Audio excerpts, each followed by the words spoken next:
Apocalipse capítulo 2, versículos 12 a 17, hoje a igreja de Pérgamo.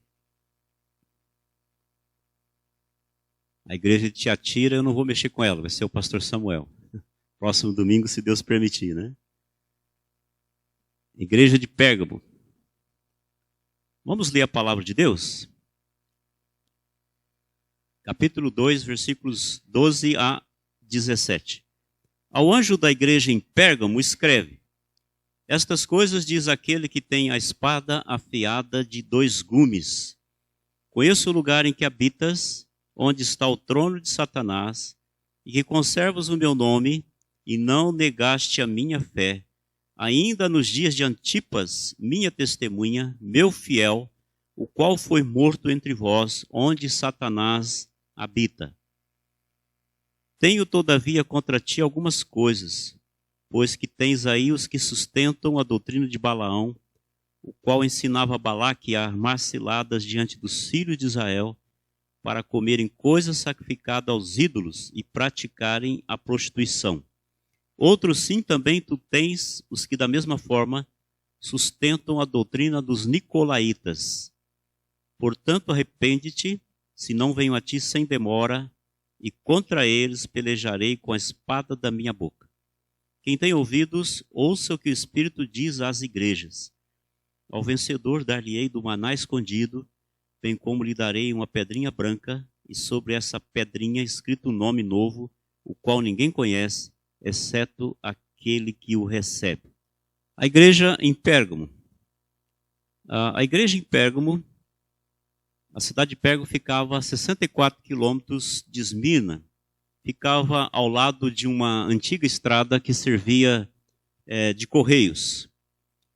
Então essa carta, escrita por João e mandada, enviada por Jesus Cristo, ele é o autor, ele sempre se apresenta de alguma forma às igrejas nessa carta. Pérgamo, ali 64 quilômetros acima de Esmirna, era uma cidade que não tinha a mesma grandeza de Éfeso nem de Esmirna, no sentido comercial. Não havia um grande movimento comercial, mas, por outro lado, era um centro cultural. Ali em Pérgamo havia uma biblioteca fantástica. Ela era a segunda no mundo conhecida. Ela perdia só para a biblioteca de Alexandria. Mas em Pérgamo tinha uma biblioteca com 200 mil rolos de pergaminho. Muita coisa, né? Isso coloca inveja até numa biblioteca atual. Muito material escrito. E foi em Pérgamo também que eles começaram a utilizar peles de animais, especialmente peles de bezerro. Começaram a substituir os papiros, que já havia uma dificuldade, né, em ter papiro suficiente. E começaram a substituir por peles de animais. E essas peles de animais, esses livros escritos em pele de animais, receberam o nome de pergaminhos por causa da cidade. Foi em Pérgamo que começou essa prática, então pegou o nome de pergaminho.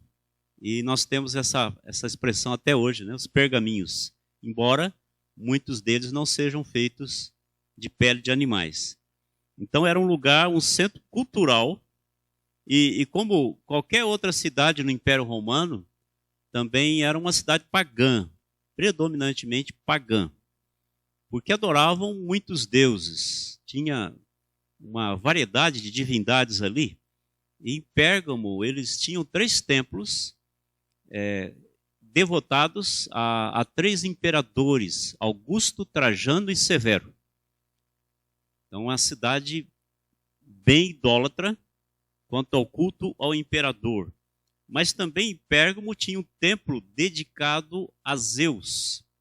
E esse templo tinha um altar de 60 metros de altura. Era uma coisa impressionante. E muitos se prostravam ali para adorar diante daquele altar. Além disso, além de outras divindades, também uma divindade que era muito venerada, muito adorada ali, era o deus Esculápio. Deus Esculápio era o deus serpente. Era considerado na antiguidade como o deus da saúde e era representado por uma cobra, uma serpente. Até hoje a medicina usa ainda, né, a figura da cobra como algo de cura.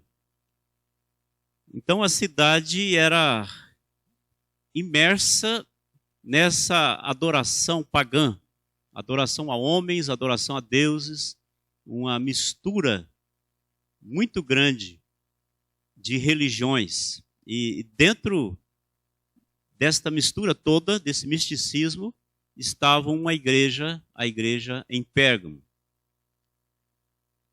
Aqui algumas ruínas atuais do que restou, né, da cidade. Ela fica perto de Bergama, uma cidade da Turquia. Algumas ruínas da cidade de Pérgamo. É interessante lembrar que essas igrejas, elas desapareceram, né? Aquela asseveração de Jesus dizendo, olha, vou retirar o teu candeeiro, de fato aconteceu. Deus tirou o testemunho dessas igrejas. Não tem nenhuma dessas igrejas mais. Desapareceram. Elas perderam o testemunho, a luz apagou e ficou só na história. Este é o perigo, este é o risco que corre qualquer igreja. Quando a igreja começa a se tornar um movimento social, ela começa a se tornar um clube, ela começa a voltar para dentro, ela só pensa para dentro, ela começa a desaparecer. Nós não precisamos voltar a esses exemplos tão antigos para entender que isso acontece. Basta olhar para o velho continente. Quando você olha para a Europa e você vê países que foram celeiros de missionários, hoje são campos missionários. Nós estamos agora na Missão Cristã Evangélica enviando obreiros para a Inglaterra. Nós estamos enviando obreiros para o leste europeu. Turquia é um campo missionário há muitos anos. E no passado foi alvo de missões e houve um grande empreendimento missionário. Muitas conversões, muitas igrejas fortes naquela região que era conhecida como Ásia Menor. Mas o que aconteceu com essas igrejas? Elas se paganizaram, elas foram assimilando o mundo. O mundo foi entrando dentro da igreja e foi matando o testemunho da igreja. E o que acontece é a morte da igreja. Isso aí, no decorrer do tempo, aquela igreja se torna uma igreja morta. Ao anjo da igreja em Pérgamo, escreve essas coisas, diz aquele que tem a espada afiada de 2 gumes. Pérgamo, gamos, significa casado. Então, muitos atribuem a Pérgamo a figura do casamento. Então, a igreja casada. Há 2 interpretações aqui.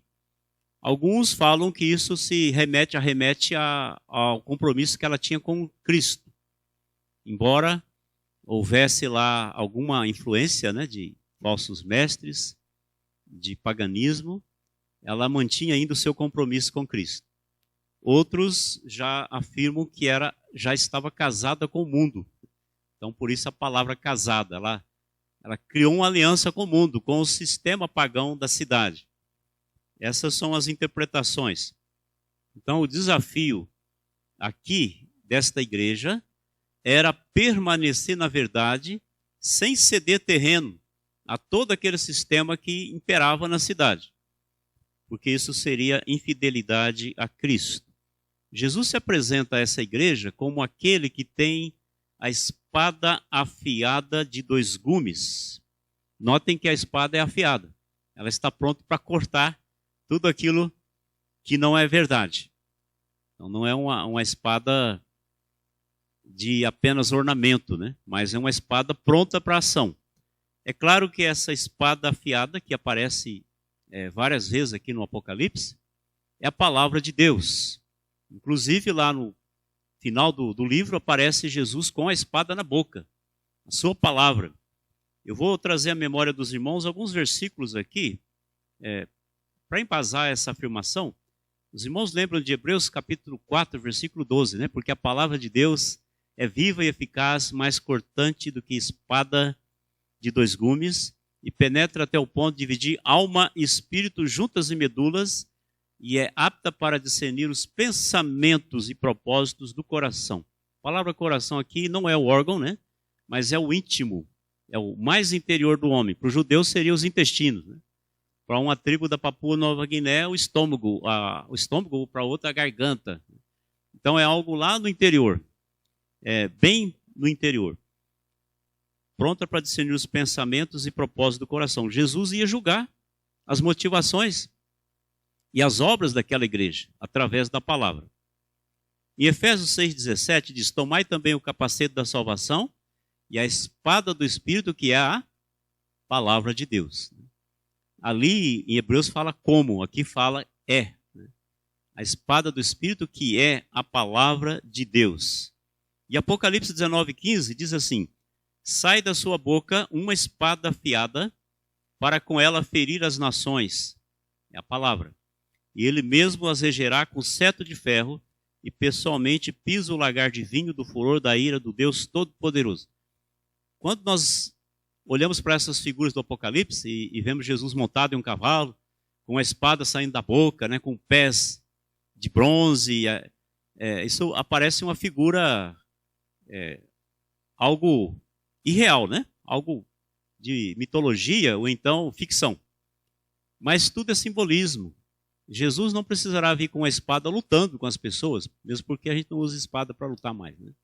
Mas tão somente com a palavra dele ele vai derrotar todas as nações, todos os exércitos. Com a sua palavra ele vai julgar. Consoante a sua palavra, ele vai julgar os povos. Por isso que é dito que ele está com a palavra, uma espada saindo da sua boca. É através da palavra de Deus. É que diz, pessoalmente, pisa o lagar de vinho do furor da ira do Deus Todo-Poderoso.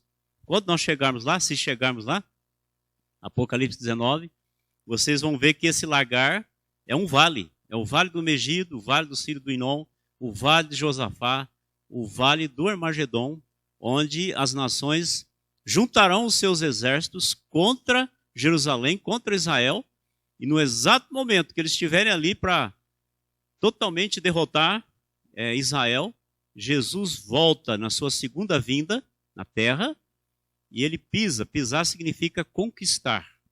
Colocar o pé sobre alguma coisa significa conquista. Foi assim que foi dito a Josué, né? Onde pisar a planta do seu pé será teu. Você conquistou. Agora para pisar lá ele tinha que lutar, né? Tinha que vencer os exércitos. Mas 1 João capítulo 5, versículo 7 diz assim: pois há 3 que dão testemunho no céu, o Pai, a Palavra e o Espírito Santo. E estes 3 são um. Olha aqui o que diz aqui. 3 que dão testemunho no céu. O Pai, a Palavra, ou o Verbo. No princípio era o Verbo estava com Deus e o Verbo era Deus. E o Verbo se fez carne e habitou entre nós. Ele é a Palavra. A Palavra é Jesus, Jesus é a Palavra. Nada do que foi feito se fez sem Ele. Ele é o Verbo. É a palavra em ação, a palavra que cria, o Criador. Então aqui é mencionado Jesus como se fosse a palavra. E esses 3 são um. O versículo 13 diz: conheço o lugar. Jesus, aquele que tem a espada afiada de 2 gumes, ele diz: eu conheço o lugar em que habitas. Eu sei muito bem em que contexto a igreja está inserida. Jesus sabia todos os detalhes da cidade de Pérgamo. E todo o paganismo, toda a idolatria, toda a oposição, toda a perseguição ali. E ele faz uma afirmação muito forte, diz: onde está o trono de Satanás? Imagina, um lugar onde Satanás exerce autoridade. E que conservas o meu nome, e não negastes a minha fé, ainda nos dias de Antipas, minha testemunha, meu fiel, o qual foi morto entre vós, onde Satanás habita. Conheço o lugar em que habitas, onde está o trono de Satanás.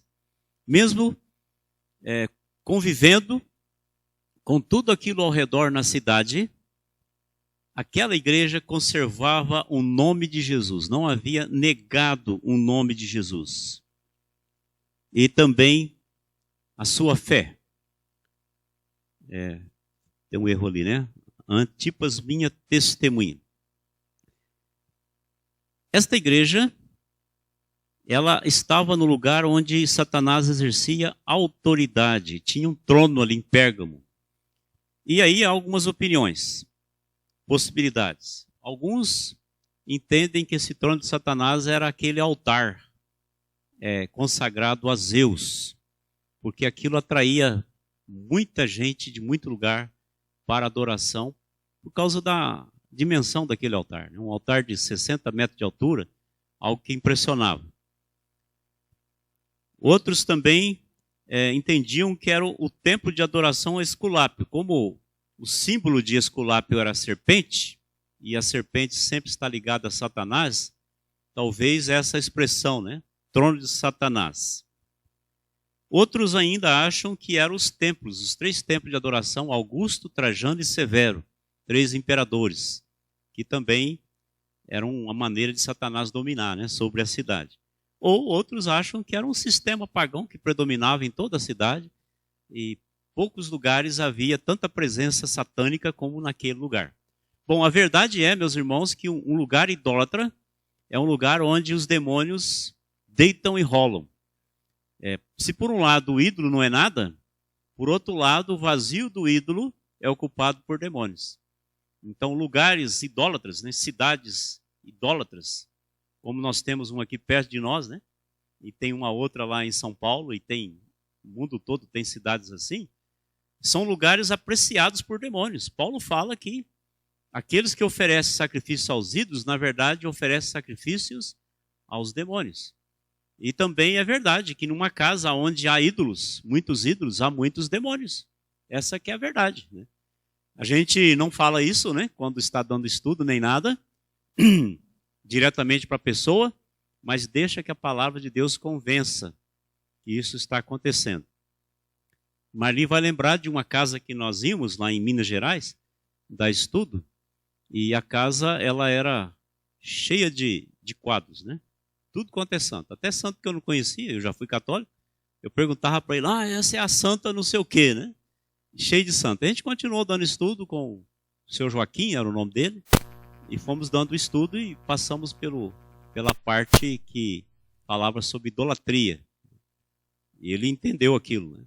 E numa ocasião, quando voltamos, não tinha mais nada, só os preguinhos na parede, né? E foi interessante que deu o estudo, continuei o estudo, não falei nada. Ficamos quietinhos. Aí no final, nós já estávamos saindo, ele veio e falou assim, você não vai perguntar o que eu fiz com o santo? Aí eu falei assim, não vou, porque se o Senhor tirou do coração, não importa se eles estão na parede ou não. Aí a mulher dele falou assim, ele jogou no rio. Eu falei, misericórdia, alguém vai achar esse santo para baixo e vai construir uma capela, vai fazer uma igreja. Mas foi o jeito que ele resolveu, né? Jogou tudo no rio. E disseram que lá para baixo só acharam o cavalo do São Jorge, né? São Jorge nadou para baixo e o cavalo desceu rio abaixo, né? Então, um sistema pagão muito forte naquela cidade, contudo, a igreja conservava o nome de Jesus, ou seja, não negaram a Jesus. Enquanto os vizinhos ofereciam sacrifícios a demônios, aquela igreja adorava Jesus como o único Deus e Senhor. Ficou firme no meio de toda aquela pressão externa. E também não negou a fé. Meus irmãos, é possível uma pessoa ser um crente fiel, mesmo nas piores circunstâncias. É possível sofrer e não negar a Cristo.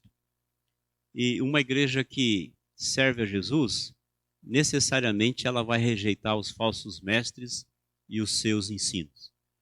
Aquela igreja, ela vai saber peneirar aquilo que é errado. Os irmãos estão percebendo um movimento muito grande agora, né? Os batistas finalmente se levantaram. Eu fiquei pensando assim, será que os batistas não vão falar nada? Todas as outras denominações estão falando, mas os batistas se levantaram, pelo menos lá do sul de Minas, e fizeram uma carta, né? Uma carta bem dura, bem séria, contra Edn René Kivitz, um herege, né? Pernicioso. Basta assistir a entrevista dele, né? Assiste a entrevista dele e vê o que ele aprova. Tudo que Deus reprova. Ele aprova abertamente, né? Abertamente ele aprova. Então não é só o ensino, mas o posicionamento dele. Os batistas se levantaram e fizeram um manifesto dizendo, né, que eles repudiam, né, e foram muito duros mesmo, né? E é isso que tem que fazer mesmo. Nós estamos vivendo numa época em que, em nome da unidade cristã, as pessoas estão abandonando a doutrina de Cristo. Sem doutrina verdadeira, não tem união verdadeira. Então há muita diplomacia, né? As pessoas, não, olha, são nossos irmãos, nós precisamos conviver com os nossos irmãos. Em nome da unidade, estão deixando a doutrina de lado. O que é isso? Ecumenismo. É essa a palavra. Então é a fase do politicamente correto. Né? Não pode falar mal dos espíritos, olha, não fala nada dos católicos, ó, não fala nada desse pastor, não fala nada dessa igreja. E a gente vai tolerando, né? De repente, o que está acontecendo? A igreja Laodiceia, igreja morna, que está sendo conivente com tudo, tolerando tudo. Então é preciso que pessoas se levantem e se posicionem. Não é porque essa ou aquela denominação, qualquer uma, né?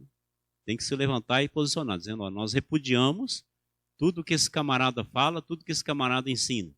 Eu fiquei muito alegre quando uma parte dos batistas fizeram esse manifesto e disseram assim, olha, ele é um herege. Né?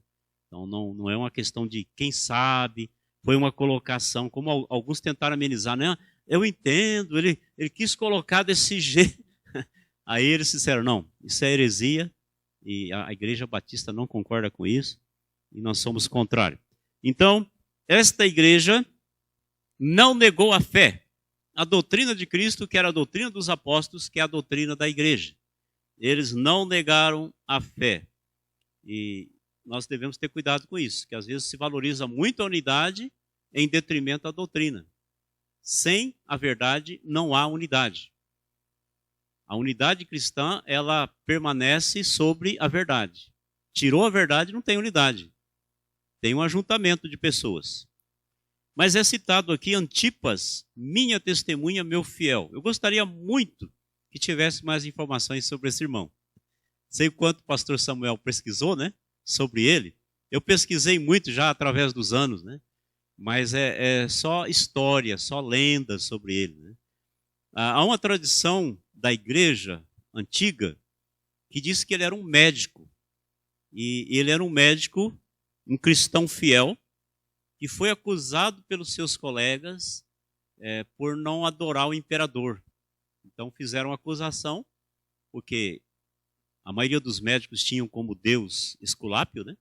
O deus da medicina, o deus da saúde, o deus serpente, e acusaram dele ser desleal a César. Mas o que importa é o que Jesus fala sobre ele. E o Jesus fala sobre Antipas é que ele é minha testemunha. E a palavra martus aqui é a palavra que é traduzida mártir, ou seja, aquele que morre pelo evangelho, morre por Cristo. E é chamado de fiel, ou seja, ele foi fiel até a morte. Isso nos impressiona. Deixa aqui ainda, que eu vou concluir aqui falando sobre como foi o martírio dele. O qual foi morto entre vós, onde Satanás habita. A cidade toda era um local de autoridade de Satanás, mas aqueles templos também, talvez ele foi martirizado diante de algum desses templos. Né? E a forma como ele foi, segundo Tertuliano, citando uma lenda antiga, diz que ele foi colocado dentro de um touro de bronze e acenderam fogo debaixo daquele touro e o assaram, né? Queimaram ele ali dentro. Vivo, foi queimado dentro daquele touro de bronze. Onde Satanás habita? Quem sabe diante do altar de Zeus, quem sabe diante do templo de Esculápio ou de algum outro imperador romano. Uma coisa terrível. Mas ele foi fiel até o fim.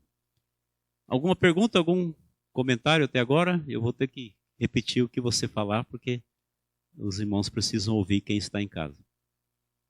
Algum acréscimo? Alguma cooperação?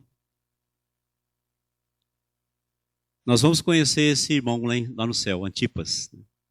Nós vamos ter o privilégio de conhecê-lo, aquele que foi fiel até o fim. Se não, vamos no versículo 14.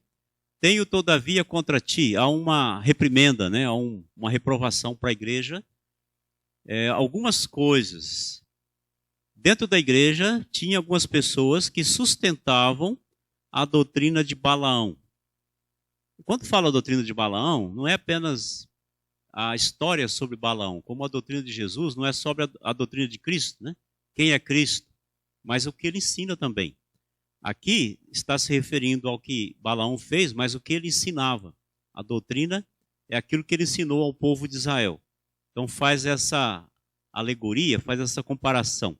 Tem aqueles que sustentam a doutrina de Balaão, o qual ensinava a Balaque a armar ciladas diante dos filhos de Israel para comerem comida sacrificada aos ídolos e praticarem a prostituição. Então a doutrina de Balaão consistia em astúcia e sedução. Fazer com que Israel se envolvesse com as festas pagãs e com a imoralidade. Então essa é a comparação para a igreja de Pérgamo. A história de Balaão está lá em Números, capítulos 22 a 24, é bem conhecida. Balaão não conseguiu amaldiçoar o povo de Israel, porque Deus não permitiu. Então ele tentou corromper, e foi o que ele fez, instigando, incentivando os homens a participarem de festas pagãs e praticarem imoralidade com as mulheres moabitas. Os homens de Israel se uniram com as mulheres moabitas e se corromperam com a idolatria, com os cultos, com as cerimônias pagãs. Então, da mesma forma, João está escrevendo aqui dizendo que dentro da igreja havia pessoas, dentro da igreja de Pérgamo, que agiam com Balaão, incentivando os cristãos a participarem de festas pagãs, da idolatria e da imoralidade, dizendo que aquilo não tinha nenhuma implicação, não tinha nenhuma consequência. Ou seja, o paganismo da cidade estava adentrando a igreja de Pérgamo, com muita facilidade. E é muito sorrateiro, né? Aquilo que parece que não tem nada. Não sei a experiência de todos aqui, mas quem foi católico e se converteu, e aqui tem vários, né? E a gente eu pelo menos em casa, eu era católico praticante enquanto adolescente. A gente tem uma aversão a ídolos. A gente tem uma aversão à festa junina, a Cosme e Damião, qualquer coisa que lembra o passado, né? Que traz à mente alguma coisa daquela vida velha, aquilo, quando a gente vê alguém assim, olhando para essas coisas, como isso aí não tem muita importância, porque ele não tem familiaridade, né, com aquilo, a gente pensa assim, ele não sabe a escravidão que isso é para os católicos, né? Então, na minha concepção, o quanto mais avesso eu for, isso será um testemunho para aquelas pessoas que são idólatras. Porque realmente é uma escravidão tremenda. É algo que quem não foi católico não sabe o que é isso. Não tem um dia, não tem um momento que você não se benze, né? Que você não passa diante de uma igreja, diante de um cemitério, né? Que você não faz as suas rezas, o terço, né? Que não se dirige aos santos. E a Aparecida, então, né? Aquela é a senhora, né? Para tirar esse Nossa Senhora do nosso vocabulário, alguns crentes nem conseguiram tirar, né? E se não é Nossa Senhora, é Virgem Maria, né? E se não é Virgem Maria, é Vish, né? Que é um diminutivo de virgem, né? E isso é muito forte, né? Basta olhar para a nossa cultura, o que tem de Maria Nazaré, né? Maria José, né? Maria Perpétua, Maria Auxiliadora, Maria da Consolação. É a herança que nós recebemos dos pais, né? E José não sei das quantas, né? E por aí afora, né? Então é uma cultura idólatra, uma cultura influenciada pela idolatria. E quando Deus nos liberta, a gente tem que ser verdadeiramente livre. Tirar qualquer coisa, resquício do passado, que lá já foi. Não, mas isso aí não tem problema, isso é uma festinha só para comemorar, não. Isso é passado, né? Isso aí na minha vida, né? Foi isso que a gente sempre ensinou para os filhos. Não, pai, lá na escola, não. Isso aí está ligado com idolatria. Isso aí é enraizado em idolatria, não tem jeito. Pois não. Sim. Eu acho que a questão é familiaridade. Para o católico, é muito forte a figura, a pessoa, né? José, Maria, né? O Chico está mencionando a questão do presépio na época do Natal, né? Ou então a árvore, a guirlanda e tudo mais que se faz, né? Para mim, a árvore e outras coisas não me afetam, né? Pode ter ou pode não ter, tanto faz. Agora, imagens, como eu vim do catolicismo, muito forte, em casa se fazia terço, levantava a bandeira, se rezava terço. Meu pai cantava em folia de reis, né? E eu acompanhava, menino acompanhava a folia de reis em todas as casas, ia, sei o que fazia diante do presépio, é uma idolatria completa, né? É uma cegueira tremenda. Então aquilo já me choca mais, né? Por exemplo, eu vou numa casa, posso ver uma árvore, não muda nada, mas um presépio mexe com as raízes, né? É muita questão da familiaridade, né? O objeto em si não é nada, a árvore, o presépio, né? Eu lembro de uma situação, eu e Marli fomos dar estudo para uma senhora, e aí tivemos dificuldade, porque ela dizia que qualquer desenho de personagem bíblico era idolatria. Nós estávamos usando o cronológico, um monte de figura, chegamos lá com um monte de ídolos na casa dela, né? Não conseguimos nada com ela, mas o filho dela está aqui na igreja, né? Então é isso que importa. Então é assim, né? Familiaridade, né? Essas ligações. Mas o que estava acontecendo ali é que eles estavam indo participar dessas festas pagãs, se envolvendo com idolatria e com imoralidade, porque paganismo na antiguidade sempre envolvia sexo. Era impossível separar. Por exemplo, na igreja de Corinto, lá no templo, a Ártemis, a Diana dos Efésios, que também era adorada lá, as sacerdotisas, diz a história que eram 1000 sacerdotisas, elas eram sacerdotisas de dia e à noite eram prostitutas no cais, no porto. Então, era sempre envolvido essas orgias com idolatria. Isso entrava na igreja, isso estava contaminando os crentes. Infelizmente, a igreja de Pérgamo estava sofrendo essas coisas. Outro sim também, tu tens os que da mesma forma sustentam a doutrina dos nicolaítas. Aqueles que sustentam a doutrina dos nicolaítas.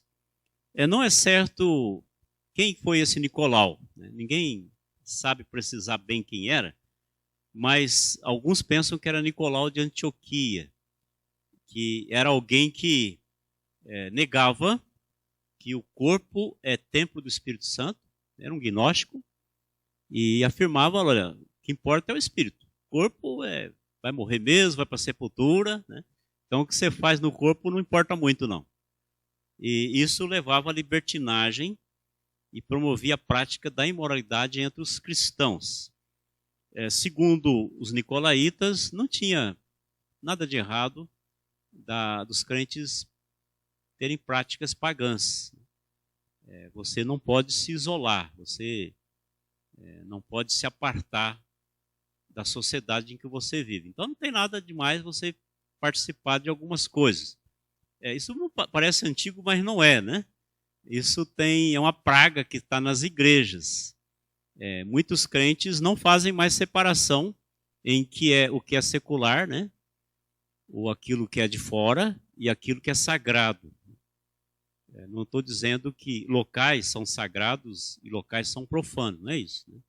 Eu estou falando de práticas. Há práticas que são sagradas ou práticas que são de adoração a Deus, né? De fazer a sua vontade, e há práticas que são profanas. E o fato de eu ser crente e fazer distinção entre isso não significa que eu possa praticar essas coisas. Não devo, pelo contrário, né?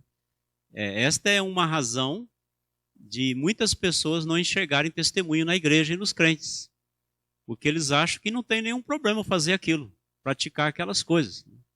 E participam daquilo e ainda tiram foto e ainda filmam e postam. Isso que é o pior problema, né? Pelo menos seja discreto, né? Passa lá, ninguém fique sabendo, né? Já está fazendo mesmo. Mas é impressionante como ainda filma quando tira foto e posta aquilo, né? Isso é escândalo, isso é tropeço para os outros crentes. Então isso prejudica demais, demais. Eu me lembro quando jovem, novo convertido, eu fui a uma quermesse, aqui é barraquinha em Goiás, né? Lá em São Paulo é quermesse. E eu tinha um colega de trabalho, e ele E ele disse assim, eu vou numa quermesse, é um bairro que tem lá próximo, chama Nhumirim, o bairro, é fora da cidade. Ele disse, a quermesse lá era boa. Para mim, naquela época era boa, né? E ele falou, eu vou lá, mas você não pode. Você não pode porque você agora é crente. Aí eu fiquei ofendido com aquilo, né? Falei, que negócio que isso não pode, né? Quem disse que não posso? Eu posso. Eu posso sim.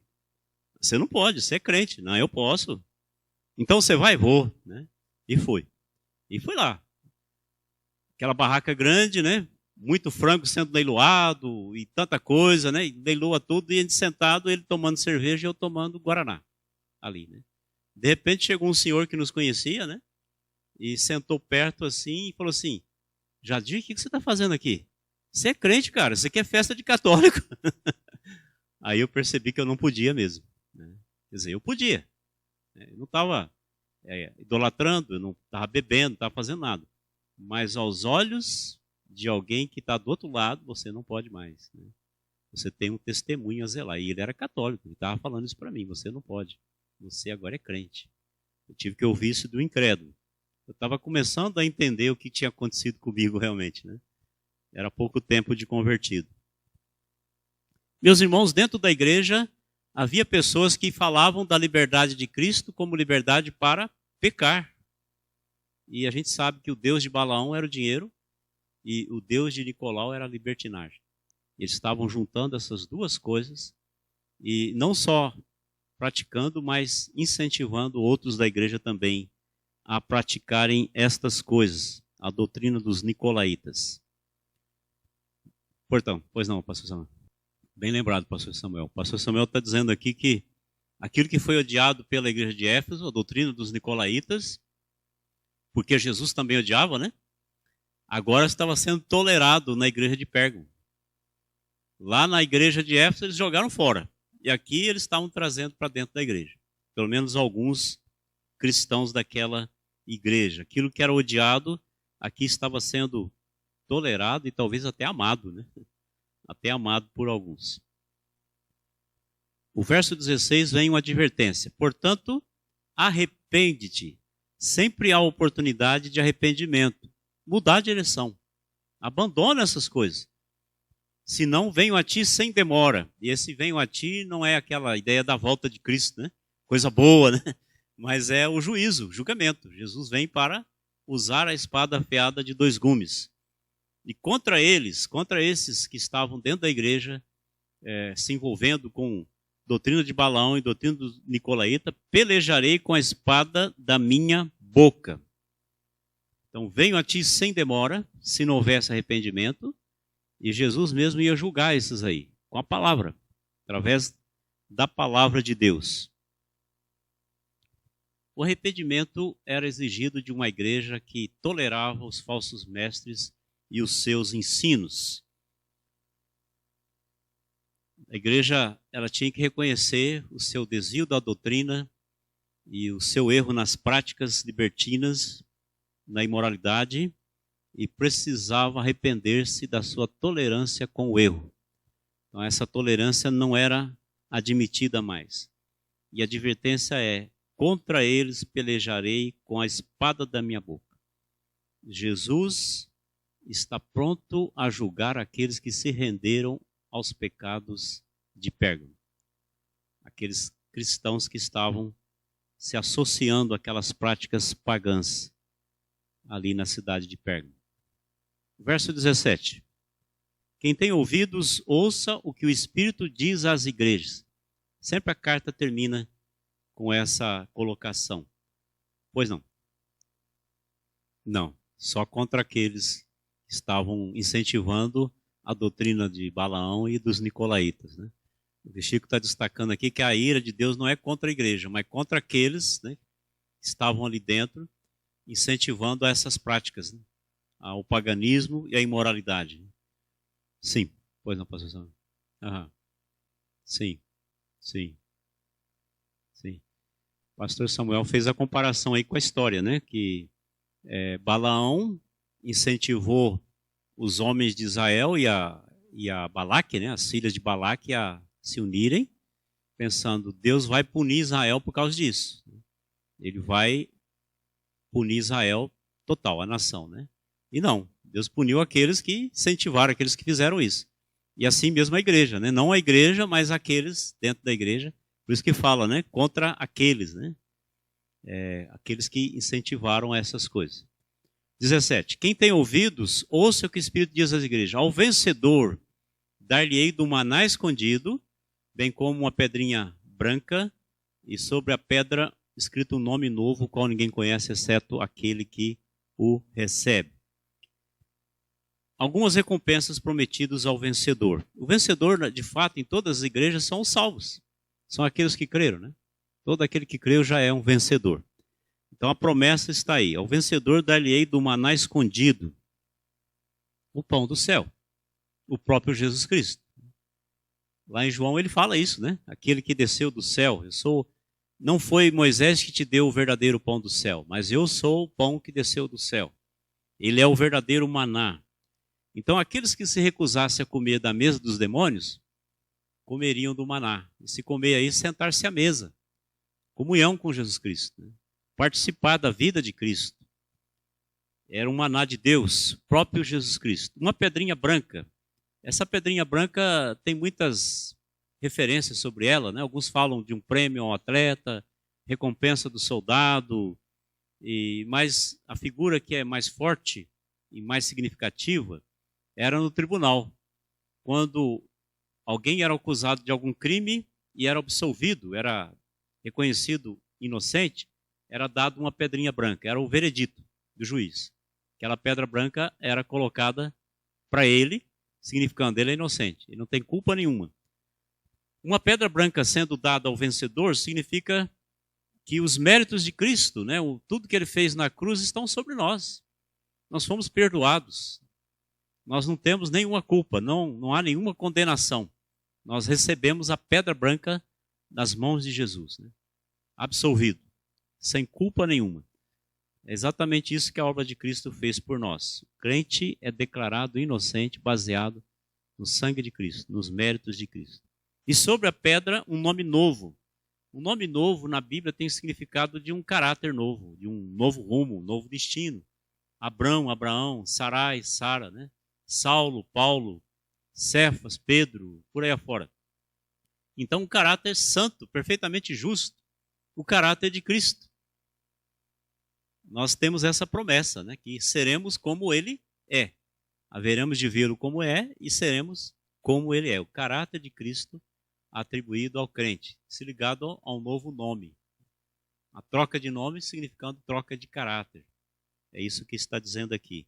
O qual ninguém conhece, exceto aquele que o recebe. Aqui se refere mais à alegria que isso vai nos causar, de experimentar ter esse caráter. Imagina você e eu, pecadores que somos, né? Como diz o Bento, ele peca todo dia, né? Eu peco toda hora. Experimentar um caráter que não peca mais. Já imaginou isso? Um caráter que agora não peca mais. Dá para entender uma coisa dessa? A gente nem imagina o que é isso, né? Nós estamos escravizados pelo pecado. E só não pecamos quando andamos no Espírito. Então, um caráter novo. Isso vai trazer um regozijo, uma satisfação íntima, né? Um particular, muito pessoal.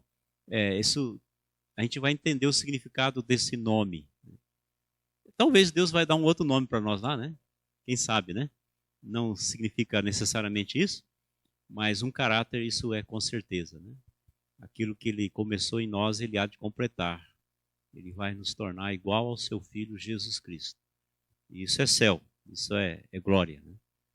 Isso é coisa maravilhosa. Então essa é a igreja de Pérgamo, uma igreja vivendo no lugar onde Satanás habita, onde estava o trono de Satanás, onde Satanás exercia grande autoridade, mas uma igreja que não negou o nome de Jesus, nem a doutrina, a fé que havia em Jesus. É um desafio para nós hoje, igreja, de mesmo conviver com tanta coisa estranha acontecendo, né? Uma pressão cada vez maior, e esse é o caminho mesmo, esse é o rumo mesmo que o mundo vai tomar, para que não neguemos o nome de Jesus nem a sua doutrina. Fiquemos firmes, né? É perfeitamente possível. Amém?